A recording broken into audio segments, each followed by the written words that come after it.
What's up, everybody? Welcome to the Mike DOLCE Show.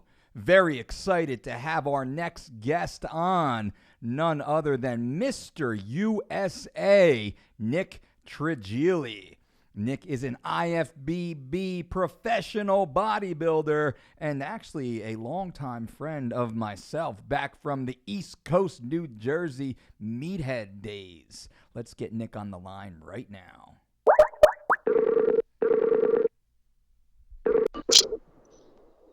Whoa. There you are. What's up, brother? How you doing? It's been too long. Too long, man. Too long. Nice to chat yesterday. God damn, you're fucking huge. No. I'm so small now. It sucks. What are you weighing now? 285-ish. Only 285. You know how it is, though. I know, man. Never big enough, never strong enough, right? Yeah, when I met you, you were benching like 600 pounds, 500 pounds. 535, keep it real. Your neck was like this. Right? You know, it's funny, and it's cool to have you on as a witness because not a lot of people believe I used to be that big or even that relatively strong in those days.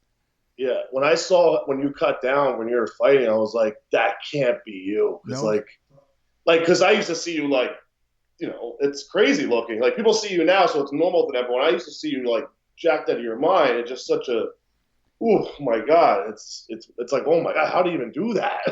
Right? Like, Yeah, it was a lot of suffering. That's what that is. A lot of suffering, and just like you, and you did the opposite. So we kind of like switched places where you were leaner and lighter. You were a track athlete when we first met, long jumper, right? And then I disappear, and I fucking see you pop out on the NPC stage, Mr. fucking UFC. I was like, no fucking way. No, like that's fucking Nick. Holy shit! You left right after that. I was right because that's when you made the move. That's when we made the move. You were working for Matt, and then you just all of a sudden you were gone. Yep. And that was it. I decided, man, it was everybody in that gym doubted you too. Everybody, right? Especially him. I want to backhand him too. He's such a dick. Tell me what was being said? Give me the dirt, homie. Oh my God! Well, what wasn't said is more like it. Yeah. He's out of his mind. He leaves a stable job for fighting. Well, how stupid is he? He had it made in the shit. You know Matt too. Matt just fucking. Yeah. If you don't work for him, you're a loser in life. Basically, exactly. If you're not a tax assessor, forget about it. Yeah. And everyone just, and then when I moved too, because I moved to Vegas first, and then I went to California, and everyone was like, "What the fuck are you doing?" Like, but I was out of my mind. But to go to that next level, meet people, network, everything, you just can't sit in your one little spot in Bradley Beach and expect to go anywhere. No, bro. And doesn't happen. And like you, I don't give a fuck. I don't want your paycheck. I don't want your stability. I had dreams. I had fucking goals. And I had the balls, like you had the fucking balls, to risk it all. To fucking risk it all, pack up my fucking girl, pack up my truck, move across the country with no guarantees. I'm going to fucking make it or break it. I remember when I first saw you on Ultimate Fighter and everything, I was like, holy shit. I'm like, I went balls in the wall. I was like, right? Fucking did it. Don't get me wrong, like I do like a very niche thing, and so do you, but yours is more mainstream now. So luckily you got all that other PR from it, so which is awesome. But I don't care. I mean, that just was amazing. It's just crazy UFC blew up like way faster than bodybuilding ever will. Because when for UFC first started, when you got into it, it wasn't that big yet. Like it was still like in the gray area if they were going to accept it or not. And now it's like it's everywhere. So UFC fighters take more sponsorships at supplement companies now than I do anything else. It's crazy. They're so mainstream. Yeah, no, that was 2004 when I left. And UFC, like the Ultimate Fighter, didn't even exist yet. Like so nobody really knew anything about it. And I understand why people would think it's crazy, but it sucks that my friends, people that I cared about, they didn't want to see me successful. And I felt it. Everybody wanted to see me fail. They wanted to see us fail, and they were hoping we'd come back with our tail between our fucking legs. And I thought you were going to come back to that gym, like, moping around, like I failed, and now you're back with the rest of those fucking losers. Yeah. Now I could fucking come back. I could buy that fucking gym. I could, you know what I mean? Nothing has changed in that gym. Mind you, I don't go back there because I never felt like I was accepted anyway because they didn't like me either. Okay. So I don't give them any have support. Like, I don't even mention that gym. I say my gym down the shore when I talk about interviews and stuff where I went. Yep. I will not give them a plug-in for anything because they never did anything right by me. Yeah. Oh, but they're still doing the same shit. Greg and John are still there. It's so fucking weird. No shit. They're still there every fucking day, dude. Like, I just don't get it. Like, no. So not the gym looks exactly the same. You can go in there with a blindfold on and know everything is. Yep. The same, it's so weird. Same hydraulic squat racks in the fucking back, right? Same platform we fucking built back in the early days, right? Old school.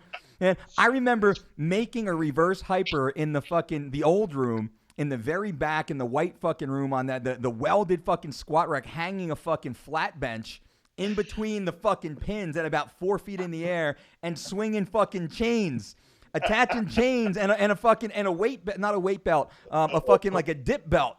Belt, yep. And because they wouldn't buy a $500 fucking reverse hyper back in those days, you know.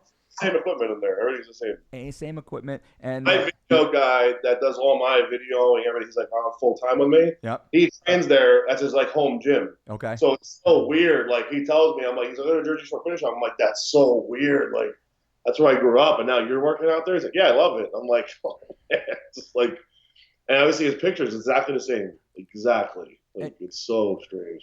I remember like the autonomy of training there, being kind of alone, and you felt like back in the old days when it was the Key Club, right? You know, you get the key, it was across the street, and it was cops and criminals. Yep. Training side by side, right? Guys come in ankle bracelets. Fuck yeah. And we're all cheering for each other. That's what I love. That's what I miss about those fucking days, and that's probably what I think won me over, you know, by the iron bug. Got bit by the iron bug, as they say. Just like you, we all come in. Usually we have broken homes. We got fucked up relationships with our old man, or just something's fucked up in our life. That's what we gravitate towards that for. You know, we all do for whatever reason. We're chasing some sort of fucking demon. For me, it was a place where I could belong. I didn't fit in a lot of other places because, you know, my home life and all that fucking bullshit. There, I felt like I was accepted and then respected because I was able to produce. I was able to train with the big dogs. You know, eventually it took years in order to get to the big platforms. You know how that is. And that's kind of what pulled me in. And what pulled you in? What got you in? Because I remember, you know, going back, I still remember the high school athlete that you were. You were fucking high. You were a state level athlete, man. No, it wasn't like I was, you know, I was looking for like limelight or anything. I just fell in love with the fact that, I mean, I think what helped too, I ran a cycle so young. Are we on air yet or no? We're on air, bro. All right, so go. We can edit anything if we need to, but you're so fucking honest. I don't think we need to edit the thing. Yeah, no, I don't care about that. I just want to know if we're going full steam here. We're going. I wasn't looking for limelight in bodybuilding because A, there was no social media, and B, it was just me and myself. So I was a very insecure kid growing up. Like I always wanted to be the best at something. So I had like the attention. Like I wanted to like defeat all those people that were always doubting me when I was younger. Because I was a skinny kid. I was the white kid on the track team. I was surrounded by black kids all the time, and I never was like good enough to be there, like to fit in. Did you go to Neptune or Asbury?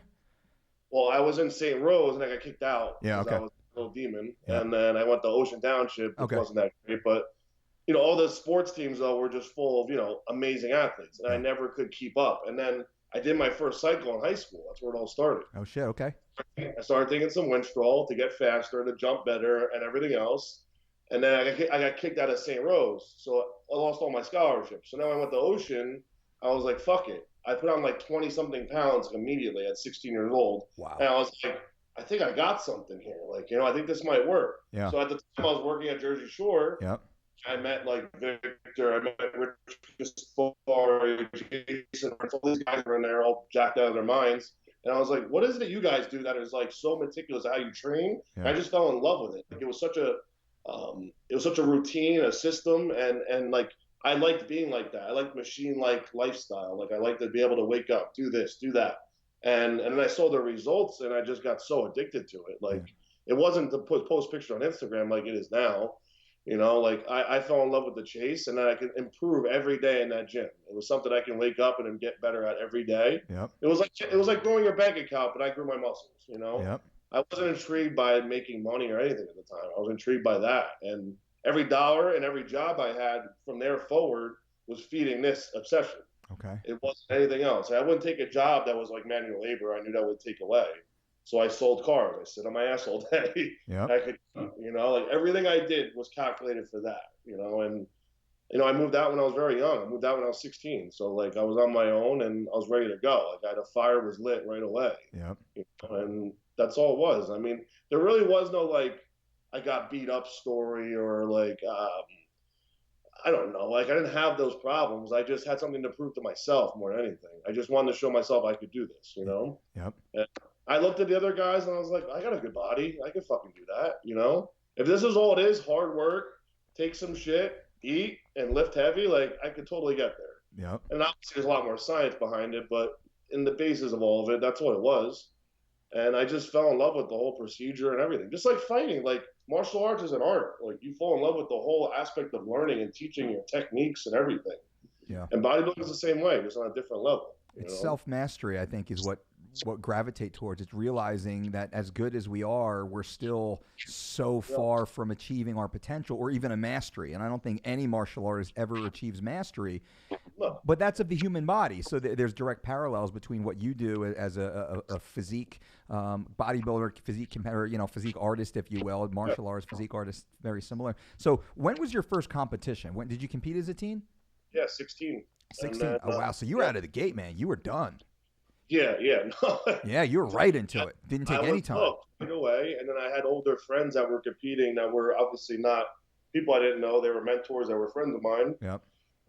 I didn't know what the fuck I was doing, to be honest, when I first jumped in. I didn't know how to pose. I didn't know anything. I just wanted to get my feet wet, to be honest. Yeah. I wasn't scared of the fact I didn't know anything. I just wanted to do it. Yep. And then I went on to the teen nationals. I won my first local little regional show, which wasn't that big of a show. It was a teen division. And then I said, let me go see what these teenagers got. Let me see what's out there. Yeah. Because now this will give me an idea. So then I went to the teen national show in Pittsburgh. And I remember just walking backstage and I was just like, are these like the adults or like where am I? Because like these kids look like mutants. Like these kids look like 30, not 17, 18 years old. Yep.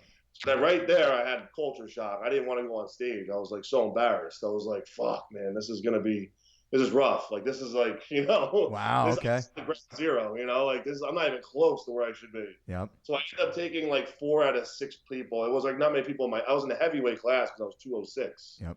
And, then I went home and I was like, I refuse to go back out there again until I'm like, when I walk on stage, I want people to freak out. Like the wow factor, So I took 5 years off from that after that, and I just worked every day hard as I treated every day like I was in prep for a competition. Like every day I was like 100% on point with everything I did, with the drugs, with the food, with my sleep, with my training. Like I had no younger life at the time, like I just wanted that pro card so fucking bad, and that's all I cared about. But I got signed very young too, so that helped too. I had a good support system. So when did you get? And this is signed by a supplement company? Yeah, Muscle Meds. Yeah. HP. You probably know them. They've been around. Yeah, for I know a while. Gerard. And Gerard actually, he sponsored me when I was ending up finishing my powerlifting career, if you can call it that, and then stayed with me into my MMA career, which was awesome. And he treated me really well, actually. He's a really good guy. He's been there. That's why he's an athlete himself, so he understands. He cared, and for he didn't have to support me as long as he did. Truly, So he stuck it out, which is really cool. So I got to give him respect for that. Long story short, they found me before my first show coming back at 22. Okay. I was at Jersey Shore working out. Yep. And one of their videographers there was just filming something else for somebody else. Yep. And just sent a text to Gerard. That's all it was. Huh. There was no social media yet. There was nothing. Yeah. Barely cell phones. There's this kid in the gym. He's doing the show next week. He's like, I think we should sponsor him. Okay. Then I got a phone call. I gave my number to this random kid. Gerard called me and said, come to my office. I want to meet you. So I went there. They signed me on the spot. And then like 3 hours later, Muscular Development, the magazine, Steve Blackman called me and signed me at the same time. Wow. Yeah. So this is like a week before my show. So now I'm like. Blew up. Now I got to really fucking win because now like, the pressure went from here to there. So that going forward, I was with both those companies until, a year and a half ago. Yep. So then for like 8-9 years, both of them. So and they stuck with you the whole time. Yeah, the whole time through all my ups and downs, and I had a lot of them because things happen, and that was huge because without that support system, I don't think I would have made the same accomplishments without them. You know, between the money and the exposure, Sure. everything. You know, it helped a lot. Yep. Now, going back to that first show, your prep for that first show, what show was it? And do you remember what you weighed on stage? Yeah, so the little local regional show was called Garden State Classic, and I weighed around like 198, I think it was. I was a little under 200. Yeah. That's 198 in contest shape. That's a big fucking dude in real life, though. And then I was 207 at Teen Nationals, which was like a month later. Okay.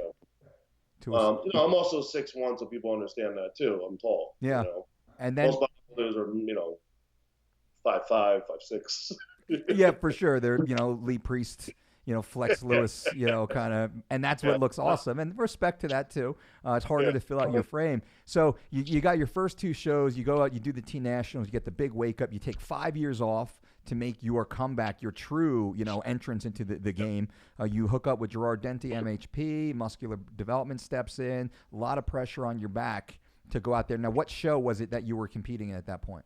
I did Atlantic Stage, which is like big show for bodybuilding world. It's the biggest local Northeast show. Yeah, most competitive one at least. Yep. I ended up losing to this guy named Max Charles. I took second in the super heavyweight class. I ended up weighing like 260 on stage. Wow. And, yeah, and then Max Charles is still a competitive pro though. He's still doing well. Yeah, he's still doing very well. Yeah, and he's a local guy. He's from Brooklyn. Yep. So the irony of this whole story, he ends up beating me there, and then I wound up doing junior nationals like 2 or 3 weeks later in Chicago. Yep. And at the time, I had a lot of coaches and a lot of people that always want to. When you get to like a certain point, any sport, I'm sure this happens. I don't know about your sport, but everybody wants a piece of the pie. So 100%. You got people just coming from all directions. I want to help you and spot and give you endorsements, give you this, give you that. I'll help you. I'm better. Yep. So I'm young and naive, and I'm taking help from everybody. Yep. So I ended up losing like 30-something pounds in like 2-3 weeks to get ready for the show because they said I wasn't in shape. And I ended up weighing like 228 or something on stage. Yeah, it was crazy. And I was taking a lot of stuff that I shouldn't have been. Yep. Thyroid and clenbuterol, doing 2 hours of cardio and starving myself just to get striated glutes in the bodybuilding world, okay? Yep. They said I couldn't show up without striated glutes. So I ended up taking 6th place, which was a gift because I looked like an Ethiopian on stage from after, what I just did to myself. Yep. And then I ended up rebounding because I cold turkey. At the time, I was knowledgeable of drugs and supplements, but I wasn't what I am now. I'm not as educated as I am now. Sure. And I cold turkey a lot of things I shouldn't have. Okay. And I ended up rebounding about 80-something, 90 pounds, almost 100 pounds in about 2 weeks. Yeah, so I ended up in the hospital after that. On IV drip to get the water off because they're afraid I was going to have like a heart attack or something, and my ankles were the size of my whole calf. I couldn't get a sock on. They were ripping, And you're what, 22-year-old kid at this point? What was that? You're a 22-year-old guy at this point? 22, 23 in a fucking hospital. Okay. Yep. I was almost 300 pounds in 2 weeks. Yeah. So that opened my eyes to like, who do I trust? Yeah. What risk am I pushing this to now? Because I didn't realize this could even happen to me. Yeah. I was eating bad after the show. I stayed to a pretty strict diet because I had photo shoots and everything else. But just coming off all the amounts I was doing up to that show in cold turkey. What were you doing? Give some idea just for people listening to understand how deep it fucking goes, the rabbit hole, man. 150 micrograms of T3, 100 micrograms of T4, 150 micrograms of clenbuterol, 10 IUs of growth hormone, 600 to 800 milligrams of tren, tren acetate, masteron, everything. 100 milligrams of orals, Anavar, halotestin, anadrols, everything. Like a surplus of stuff. Everything. So much that do you even know what's working and what's not working when you're taking that much? You're so even mentally. Those hormones aren't just physically, obviously, attributes. It's mental too. So. You're in just a cloud at that point. You're so cloudy. Nothing. Everyone's like, just take this, take that. And you're like, oh, it's not going to hurt me. I'm 22 years old. I'm fine, Yep. And you come out of this adrenaline after you do the show, and you're like, fuck, man, I feel horrible. It's like withdrawing from any other drug. Sure. And I didn't come off properly, and then my whole body just wigged out. It was not happy. So that took about maybe close to 3 weeks to get out of the hospital because the water was just not coming off. It it was like stuff to me because, you know, I Yeah. went from 220, 228 to almost 300 pounds. And you're laying in a hospital for 2-3 weeks? Yeah, laying in the hospital. They wouldn't let me leave. So they're like, if you leave and you kick the bucket or you start eating or drinking fluids you're not supposed to, like, Yeah. knows what could happen, you know? And did you have health insurance at that point? No, I don't have insurance. No health. So fuck, what kind of bill was that? God. That's you know, I'm not bashing any supplement company, but like, you know, those things do happen in the sport, and Yeah. those are things you have to be ready for. You know, like they're not going to foot your hospital bill. So, No. you know, and so that was tough, dude. Like things that would happen like that, and there's a lot more I could tell you about too. But that was like the first reoccurrence, Yeah. and then you know, wherever you want to go from there. But I mean, that was a scary situation for me. You know. So 22. I mean, now this is going to make most people retire right out of the gate. What the fuck? This is the worst experience ever. I'm down, God knows, tens of thousands of dollars post hospital stay. I got it was $50K, $80K, who knows? 45K. 45K. All right. Okay. $45,000. Jeez, you're in the hole for what's an amateur sport at this point. And it probably cost you what, 5-10 grand in drugs just to compete? Easily, yeah. I mean, to just the eyeball, yeah, for sure. Oh, God damn, Nick. All right. And they wonder, not me, but I'm saying they wonder why like these bodybuilders do all crazy sorts of shit to make money. And even on like, I see it now going to NCAA with basketball. Like they won't give guys, let guys accept money. It's just crazy. Bullshit, it's bullshit. It's bullshit. Yep. So you go, you rebound, you get out of the hospital finally, like your body's starting to normalize. What did you wither down to body weight wise? Did you get off from 300? Did you drop down to the mid twos, low twos? Yeah, I was 2x240s when I got it all said and done, you know, which I definitely lost some muscle from that whole situation. Sure. I was set back like 6 months, you know, like from being my full self again, because my central nervous system was shot from that. My joints, mentally alone, I was just not myself, you know. Yeah. That was a huge setback mentally for me because I was just, honestly, I was scared because I didn't know what happened. Yeah. You know, I was still young and naive and not educated enough to even tell myself, oh, it just was this, fix that, you know, because you're on a martini of drugs. Yeah. Oh, what did what? Were you able to go ahead? No, go ahead. What were you going to say? Were you able to figure out what the contradiction was? What set off that type of massive gain?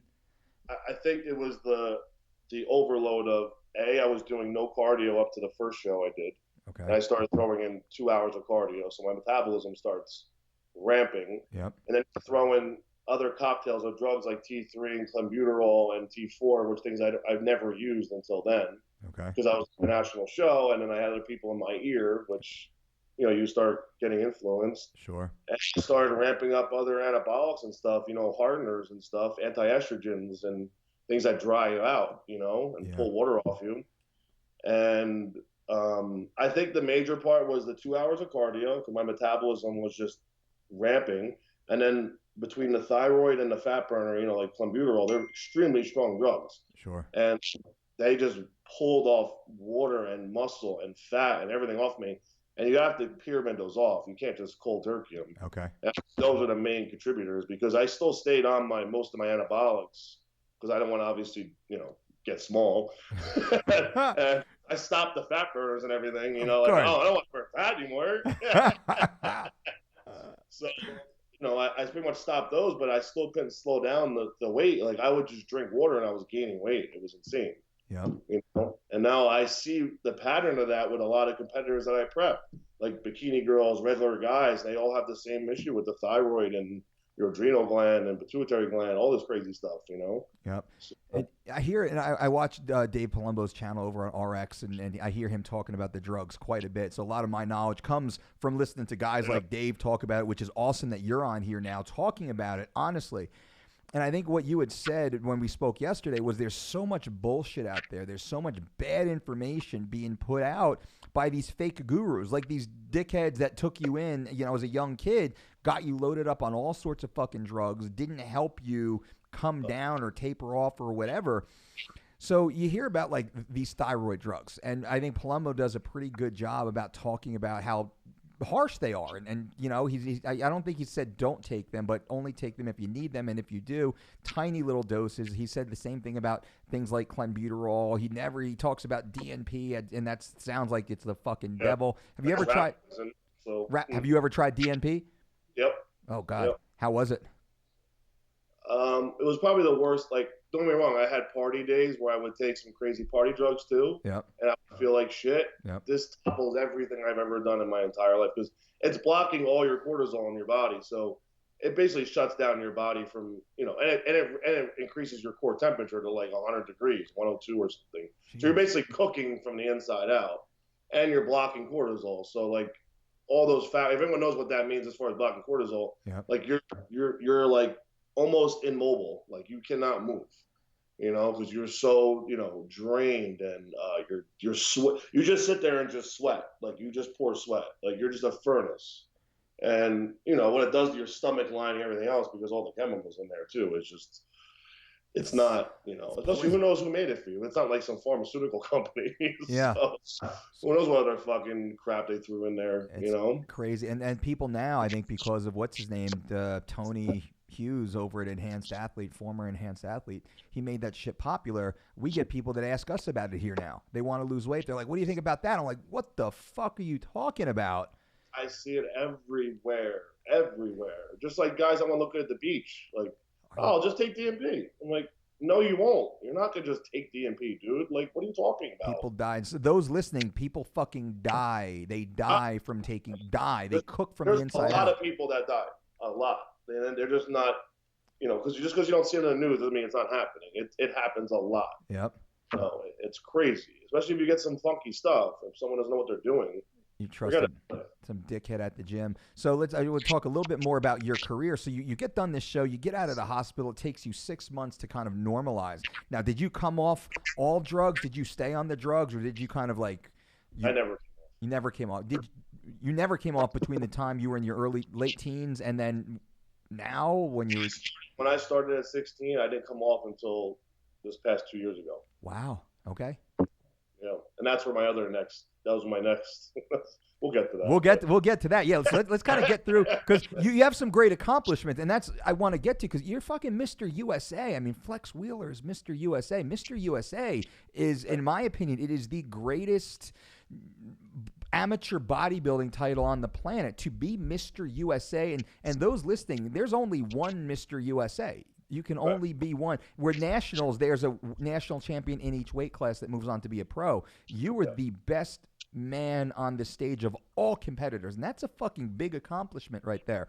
I remember back in '93 when Flex Wheeler won the Mr. USA, and I was still kind of the East Coast days, and I was training with guys like Gaspari and Johnny Morant and Matt Duvall and all the fucking bodybuilders, and I was always because I was still wrestling at the time, so I was always more on the strength side.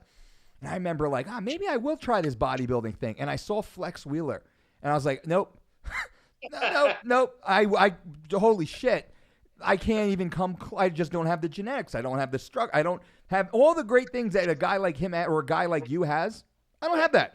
I'm pretty good at picking up heavy shit and putting it down somewhere else. I can fucking do that. But anyway, so let's take you back. So you go through, you kind of get healthy again, and then what in your mind says, you know what, I'm going to give this thing another shot? Like, give me the psychology behind that, because you're a smart guy too.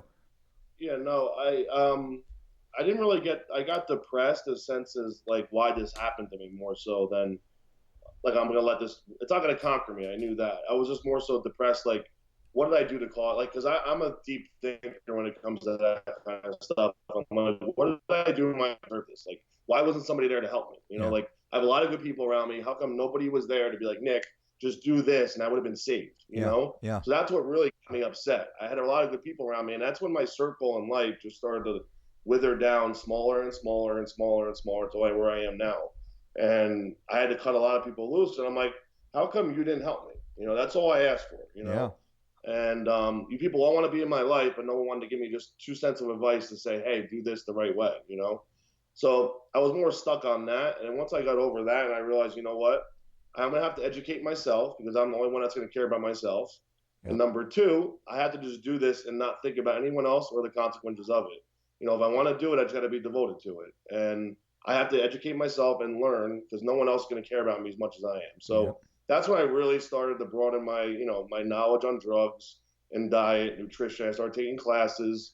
I started reading a shitload, looking up to mentors that had, been experiences before. And that's why I really started getting involved with, I wanted to help others too, because I realized how mistreated I was and misled that I was like, I'm not going to be dependent on anyone ever again, So going forward from there, I was like, you know what? I'm going to come back and I'm going to go do the most prestigious show of the year. And that was Mr. USA. Yep. I'm already qualified. I'm just going to go for it. I don't care what anybody says on the internet or anywhere else. Like, I'm not ready. Sorry. No worries. Blowing up. So I got ready for Mr. USA the following year, which was in July. Yep.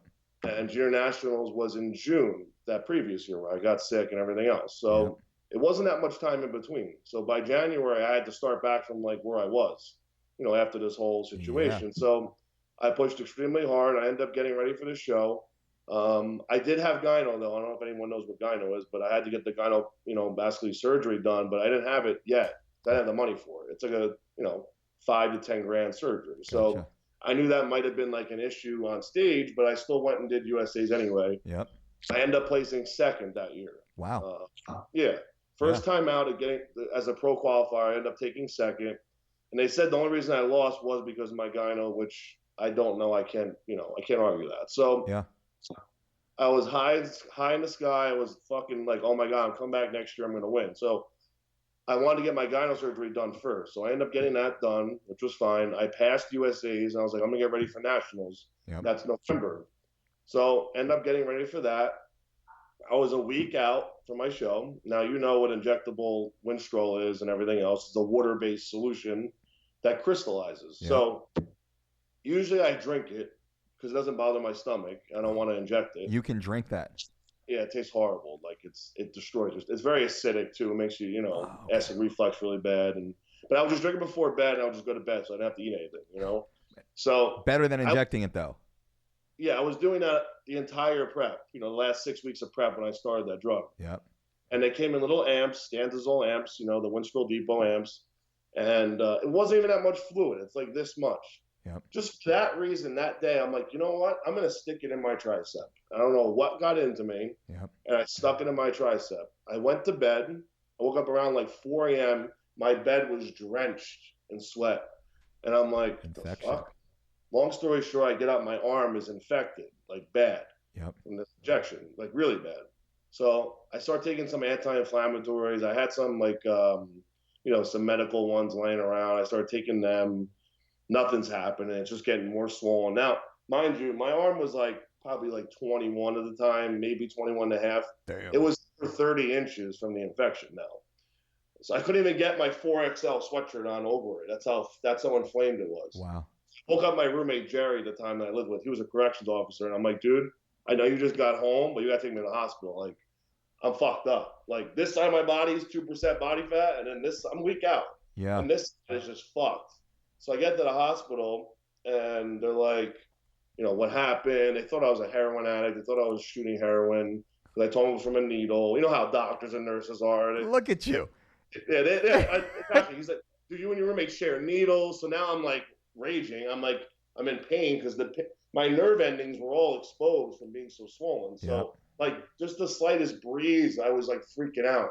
Yeah. So they put me on like IV drip, gave me like, morphine, all this other crazy shit. So I still had my sponsor at the time. Now I had to call my sponsors and be like, hey, I made a stupid mistake, but whatever. So I had to expose it as like I hurt my tricep in the gym. I was a week out. Yep. I ended up being in the hospital for like a week from that. And then I came back, but the problem is the amount of fluid that was in my arm. Luckily, it didn't crystallize, which that means it becomes like a hard knot, in your arm. And they have to cut it out. And that looks really bad. It's like an abscess. So luckily, it didn't do that. It just was some dirty stuff, and it gave me a musculitis. I don't know if you know what that is or not. It's an infection in the muscle. Okay. It spread throughout half of my body, so they're afraid it's going to go to my heart. If it goes to your heart or to your bloodstream, you die. Like, you're dead. So they kept me in the hospital for like a week until it went down. But the fluid, though, itself took about a month and a half to go down. Wow. So I couldn't train until that went down because they didn't want the blood to start circulating again. Yep. So that was another fucking setback. And then 14 is when I came back and I did a local show to requalify and ended up going back to USA's. And then I just fucking took it home then. That's when I won. And I took the overall. Wow. And but it was a lot of adversity getting just to that, and this is over a 10-year span of competing, like from day one to then. Yeah. 10 years to get there. And what's crazy, you were able to win USA's without that many cracks at it. And a lot of guys, they do it so many times that it eventually becomes their turn, right? Yeah, basically, yeah, because you're there. So what they mean is you're there so many times that all the good people kind of went through already and they already won, and now you're just your turn. Yeah. Like I should have won the first time. I'm not even trying to be cocky, but that was definitely my show to win. And then, I didn't win, but taking second the first time was a huge pat in the back for me. I felt great. And then I was like, oh, I'm going to win next year for sure. Yep. At the time I was competing, it was very competitive. There was guys that basically everyone I was against is a pro now. Okay. So I ended up beating Max Charles, though, that year. That's what's funny about it. Oh, okay. That's a good thing. That's a good thing. Now he ended up winning the year after me, and then he's kicking ass, but he's doing pretty well. Now you go out. You were at the time one of the better paid pros because you had a legitimate contract. You had two contracts. One with is it MHP and then Muscle Meds. Muscle Meds, they're the same umbrella. Under the same umbrella. Under the same umbrella, and then Muscular Development, which is one of the better known magazines out there. Good media coverage, and there's a lot of bodybuilders that are training at even higher levels that don't have supplement contracts. They don't have real ways to earn income. And I'm just watching the Olympia this weekend. You got guys. For when you talk about like classic bodybuilding, what the Breon Ansley made $5,000 to win that contest. Nothing. Probably cost him 5 times that to prepare for it. 100%. I would assume. All right. And then you got, who won? Was it Bonac won, and he got what, $120? Yeah. For the win, and then that number dropped dramatically. I think fifth place was like $15,000 or so. Yeah, if it's even that, I don't even think it's that. I think it's probably like 10. Yeah, nothing. So the fifth best in that show walks away with $10,000. Of course, his prep costs more than that. Second biggest show in the world. Second big in the world. Like this is the Arnold Schwarzenegger Classic. This is, and to some, this show is bigger than the Olympia. And when you talk about, I'm sure they make more money than the Olympia with that expo, right? Yeah, how many sports there? 100 sports. Yep. Crushing it. So you look at all these bodybuilders, and fuck, man, there's no money. There's no money in bodybuilding. So you're there, you go out, you win the USA's. You're one of the better paid guys at this point. Now, from a financial perspective, how was it to go from winning the Mr. USA and moving forward? Did you see an influx of cash your way? Because I saw you blew up. You were all over the place for a while after that. Yeah, I had a huge. Well, thank God I was a good businessman alongside being a good bodybuilder, and I made sure that there was clauses in my contract. If I win X amount of show or this show, I would get X amount of money. Yep. And if I won Mr. USA overall, it would, times this much money. So I was making pennies on the dollar before as an amateur. I was making nothing, know. I was barely making $15,000 a year as an amateur. Okay. Nothing, it's nothing. Yeah. Especially living in Jersey. You can't do anything with that anywhere, honestly. That's gas. So, yeah, my food bill. Yeah, that's it. Food bill was $400 or $500 a week, Yep. It's insane.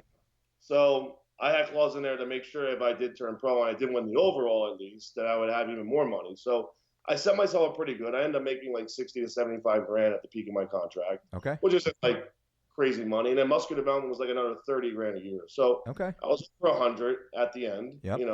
But then at that point, I knew my contracts were coming up soon. Within a couple years, and I knew for me to get to that next clause in my contract, like top 5, top 10, it costs X amount of money. Let's say, let's say $100,000 over a course of 5 years. Yep. That's $25,000, which is a lot. It's a lot more than that. Yeah. Like, how much money am I really going to win then to offset that 5 years? How much money I have to make those each years to just maintain living. So yep. I just started planning ahead, and I was like, you know what, this is not going to make much sense anymore. Like, as much as I love it, it hurts inside that I have to say I just fucking wasted 10 years, and now I got to kind of like regroup and find like plan B, because that's not how you think as an athlete. You think just go, go, go, go, go. Yeah. Keep going, ball. Like, let's just keep going, Yep. And that sucked. And that was like that was when real life started to really hit me. And I was like, I can't not be a bodybuilder. Like, what else am I going to do? I don't love anything else, you know? Yeah. I'm not happy at a 9 to 5 job. Like, I don't want to do that. And I tried. I tried doing IT work.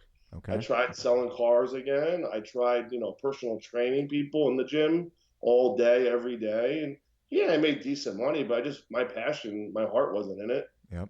So, and at the time, I was like, you know what? I'm done trying to do this to make this work. This should make this work anyway. Yep. Like, I should do one thing, not do 7 other things to make my bodybuilding career survive. So it took me a long time and a lot of anxiety to get through the fact that I was going to have to be, done. I ended up doing one pro show, but I just did that because I had to be honest with you. I wasn't really into it. Okay. I did it like a year and a half later until my contract was up, so I still got my paycheck, Okay. And I end up, which sucks too. I think that's karma. I hate using that word, but I end up tearing my pec the first day of prep. And I was like, God, is this just, like, is it doing to me on purpose just because, like, because I said I don't want to fucking do this? Yeah. So it sucked. It was a lot to stomach, And that was, so you did that pro, I remember kind of following because you had a pretty good YouTube series following you during the build-up. You do a great job of your social media and marketing. And you went out, you placed 5th in that show? Yeah, 5th, yep. And that's a respectable placing, man. 5th place in your first ever pro show. That's a big deal. And you look good.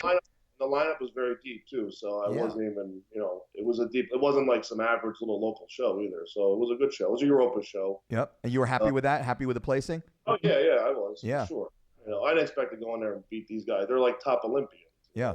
So I just wanted to go in there. Honestly, mentally, I just want to get this over with because I just wasn't, I wasn't into it like I usually was. Like usually I get to the stage, I get depressed because I'm like, oh man, it's over already. Yeah. This was like just counting down the minutes, the days, the hours. I just wanted it over with. So you knew. So how long after you won the USA's did in your mind you start to realize, you know what, I'm not long for this career anymore?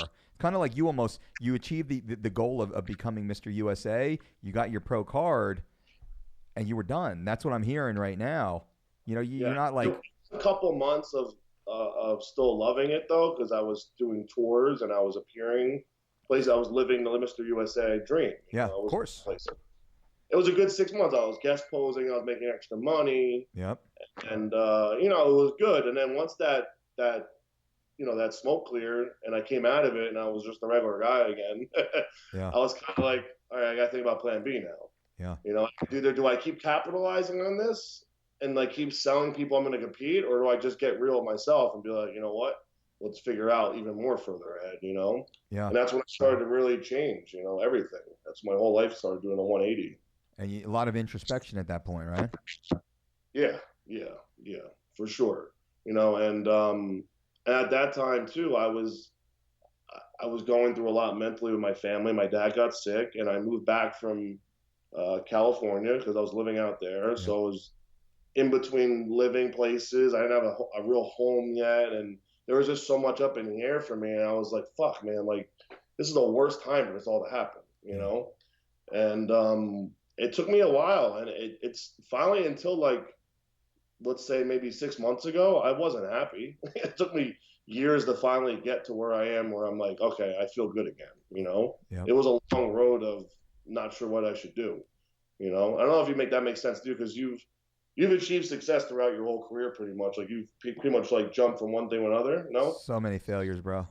Yeah, so many failures. Like just 6 months after I made the move from Jersey to Oregon, I got my face broken open. So and this was training as an amateur for no money. Last round, fucking knee to the face. I got 4 titanium plates and 27 screws holding my face together. My eye orbital, it shattered and collapsed into my eye socket. Completely fractured sinus. I mean, it was fucking bad. So it was massive head trauma, massive surgery. It was a 6-month recovery. I mean, for a month, I couldn't stand up without extreme vertigo. I'd have to crawl around my house like a fucking invalid. I'd have to crawl to the fucking bathroom to take a shit and crawl around. And this is 6 months after we made the move. And I'm working as the gym janitor because I'm not getting paid. They fucked me on the deal I was supposed to get. to leave, the $32,000 a year, big salary. They fucked me on that. They paid me $8 an hour to work 4 hours a day cleaning the gym. So from 5 a.m. to 9 a.m., I'd clean the gym for $8 an hour. And then I'd work from 9 a.m. to 9 p.m. as the head strength coach. And then I'd have to fit my own training in to compete in between that. During that time is when I got my fucking face crushed open. So, trials and tribulations, man, I think that's a part of our story, though. Without that, we wouldn't be where we are. But also, we wouldn't be where we are without the fortitude to get through those situations. Everything you went through, and you still came out as Mr. fucking UFC. Millions of bodybuilders have attempted that or have aspired to achieve that, and just one a year. Yeah. One per year. 10 in the last year have ever fucking achieved it. Millions on the planet or in this country are thinking about it right now.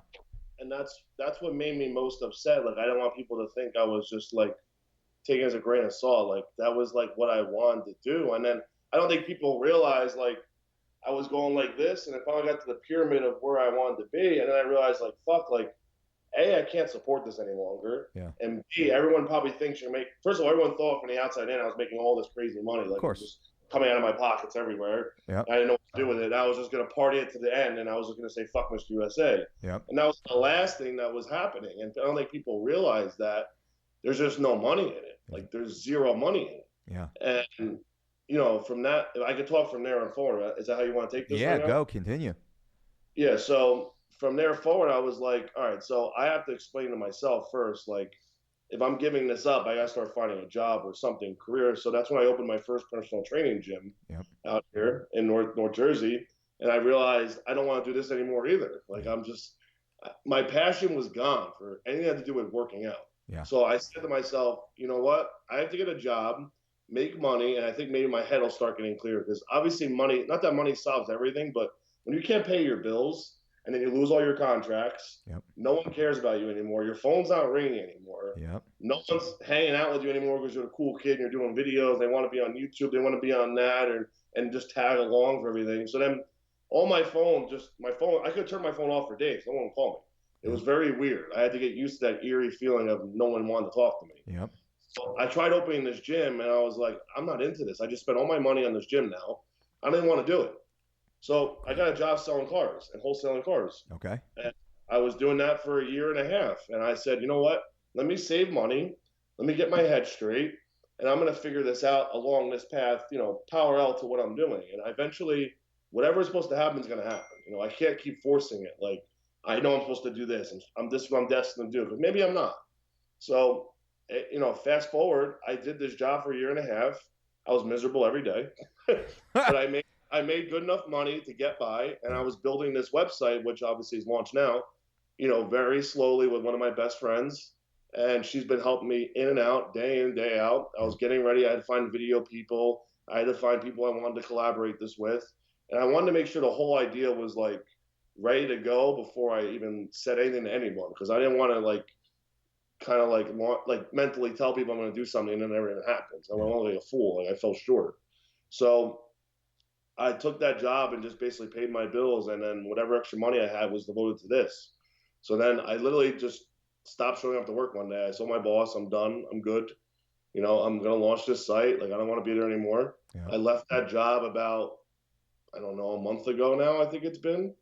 And I've just been going full throttle with this website, with the training, with the coaching, the videos, the mentoring, and the business is like literally propelled through the roof. Like, I never thought in a million years it would take off like this, but I put every last dollar I had into this, and me and my girlfriend live together. We have our bills. We have everything going on. She makes her own money, but this was for me. Like, I knew finally, like, this is what I want to do. I want to teach people where I went wrong. And I want to teach people what to prepare for.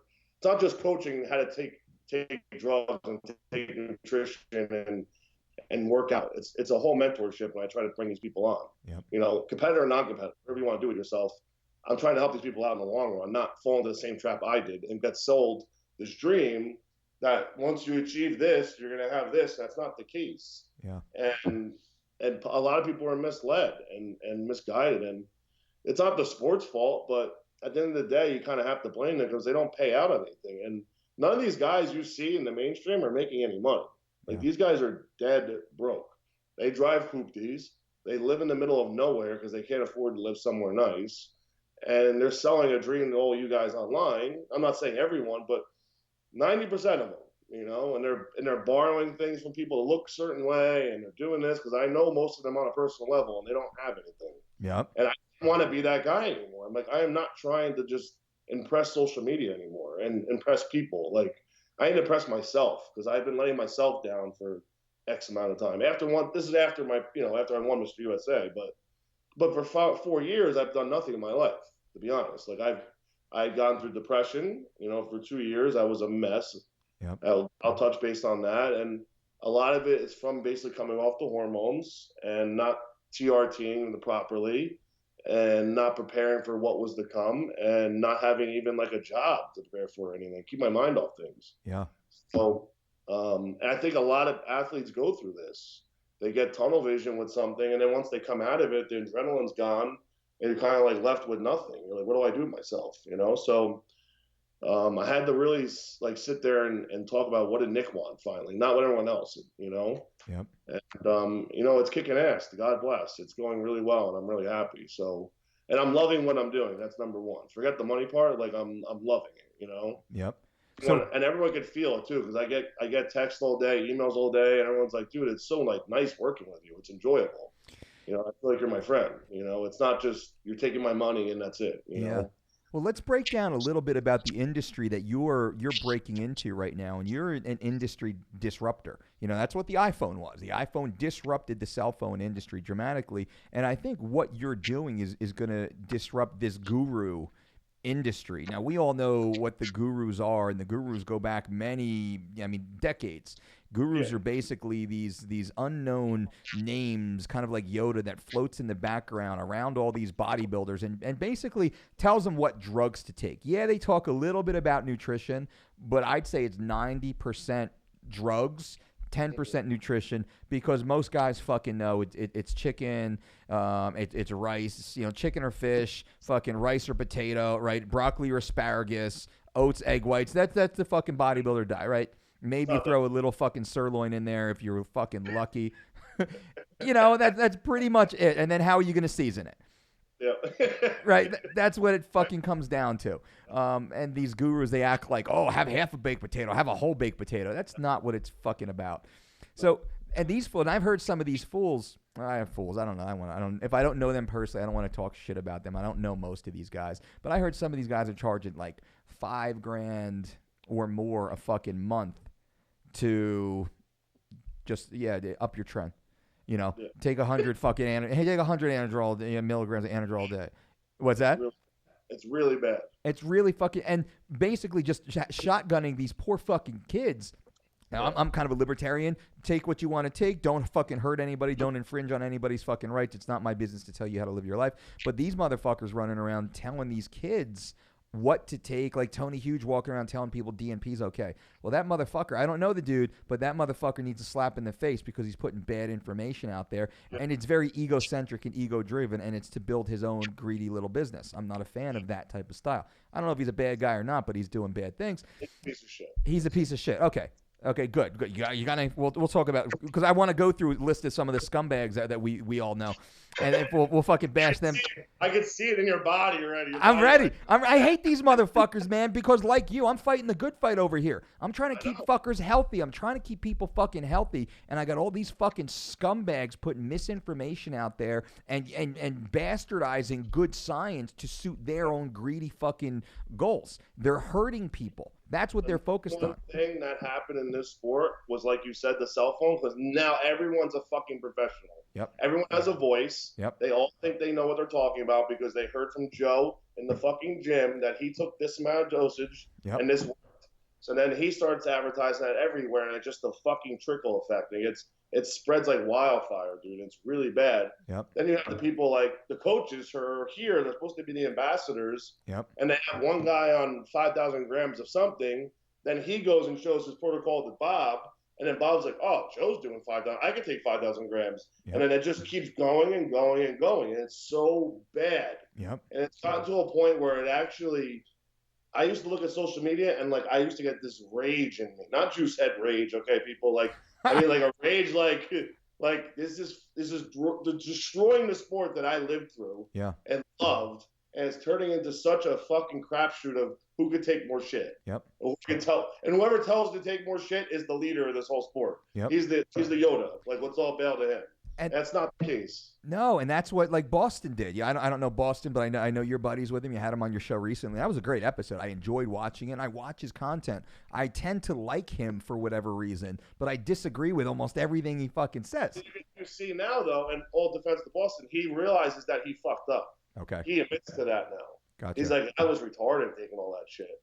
He's like, I didn't need to do that. He's a kid. And I'm like, yeah, I know. Like we even talked on the show a little bit. Like yeah. He's like, I look back and I'm like, damn, what the fuck was I doing? I'm like, dude, you're only 25 now. So you had a 22, 21-year-old mindset that you were invincible. And now you're facing all the repercussions of what happened because now he's got like weird shit that happening to him too. Yep. Because he pushed it so beyond what he needed to. Yep. And now people follow that. I think a lot of kids are getting smarter now too. Like, it also is helping to level out a little bit. There's some people coming out, like myself, to speak out. Like there's a guy named Matt Porter. Yeah. I don't know if you've ever seen Matt. Yeah. He helps the industry a lot. He's got a big voice, but I think people realize that Boston's crazy. I think they were just attracted to it because he was so different. Yeah. Not necessarily like, oh, let me do it. Let me just hear what he has to say though. But then there is a lot of people though, and still a lot of coaches that are pushing a lot of stuff on kids. Yep. And it's the kids I worry about, not adults. Like whatever, you don't know the difference at that point, then you're just helpless anyway. But the kids like 18, 17, 16, you know how many 16-year-old kids come to me and they want to take all this shit? Like crazy amounts of stuff. Girls want to take crazy amounts of, they want to take testosterone and anadrols and crazy stuff. And I'm just like blown away. I would never get that question 5 years ago. Never. Shit. Yeah, it's really getting scary. So access to the wrong information really got me more driven than anything is that I'm like, I can't let this sport that I loved, like just basically fall into this hole of like, I don't even want to go there anymore. Yeah. I don't want it to be like something people frown upon. It was already frowned upon for how many years? Now it's getting even worse. It is. And we're kind of jumping around because there's a few different topics. It's the sport of open bodybuilding has now start to lose favor with classic bodybuilding coming to the forefront. Classic bodybuilding, and I know it's hard for maybe those inside the sport of bodybuilding, like Palumbo and some of those guys, like, oh no, never. It's open bodybuilding. That's what it is. But at the same time, it's not attainable. And a lot of kids now, well, they don't want to look like nobody wants to fucking look like Phil Heath. I didn't want to look like that. Okay. Does that tell you? I'm Mr. USA. I didn't want to look like that. Even when I won Mr. USA, I didn't want to look like that. What did you want to look like? What did you aspire? Growing up, like, who was your guy? Exactly how I won my pro card. Okay. That's exactly how I aspired myself to look like. That's exactly. Nothing bigger, nothing smaller. I was 270 on my last show. And at that point, I was so uncomfortable with myself. Yep. Even then, even being lean, I was just like, I can't imagine even. I looked at Cedric McMillan. He's a tall black guy. He's like 6, like my height. Yep. And I took a picture with him. And yes, he's got that black muscle genetics where it's all bubbly and round, but he's still a big motherfucker. It's a big fucking dude, yeah. Imagine just even being his size. I'm not even that much smaller than him, but like it was just the fact that much more, and I was like so turned off by it. Yeah. And I got at that point in my life, I was like, wow, like I don't want to push this anymore. Like I don't even want to think about it. The amount more food I have to eat, the amount more stuff I have to take, I just was not for it. How much more stuff would you have had to take? Like, how much stuff are those fucking guys, are the open guys taking right now? Because I know there's hyper responders. A lot of those dudes, they respond to lower doses. You're also hyper responsive and also taking a lot of stuff, though. You have to understand that. Okay, yeah, okay. So tell me, I don't know the inside. I mean, you want to talk about my pinnacle of stuff? Or yeah. You want to talk about... Let's start with you, and then we'll kind of compare. So this is, when I tell you my dosage, this isn't underground labs. This is like, grade A stuff coming from a real pharmacy, not underdosed or overdosed. This is like with my name on it. Okay, Nick Trigili. Wow. Okay, pharmaceutical kits of growth hormone. I was pushing almost 20. Okay, 12. At my peak. 12 I use of pharma grade growth per day. 20. 20. Holy shit. Okay. 20. Yeah, I would take 20 a day. Okay, and. Okay, well, 2 to 4 is what we hear is that's. Right, yeah. So it was, and don't get me wrong, that took me a while to get to because obviously there's so many side effects using that kind of dose, like carpal tunnel, the amount of cortisol you hold, your obviously your heart and everything else. So it took me a while to get to that. But yeah, I might peak. But the thing is, you start getting immune to dosages, so you have to just keep going and going and going. What was a white 6-foot guy? I'm not blessed. What was the cost of just the growth hormone at 20 U's a day? So you figure $500 a kit at 128 IUs. I'll go through a kit a week. Wow. So you're spending $2,000 a month just on kits. Okay. Yeah. So then I go to, testosterone is a minimum of 2,000 grams a week, easily 2 to 3 grams a week. Where the average TRT is about, 100, 150 milligrams. Say 200 tops. 200 tops. So you're taking 2,000. Okay. So you're taking, 10 times. Yeah. All right. Orals, I would take 200 milligrams of Anadrol, Sorry, just 200 milligrams of Anavar, 200 milligrams of D-ball, whatever I was running. Tren, I would push that to like 150 milligrams a day, so that ended up being almost 1,000 milligrams a week. This is, not all at the same time, mind you. This is what just maximum numbers I would run. Yeah. For certain things. Primavol would be like 1,500 milligrams, Equipoise 12 to 1,500 milligrams a week. Like crazy numbers. Crazy. These are crazy numbers. These are higher numbers than I thought would be. These are higher numbers than I thought are crazy. Yeah. So okay.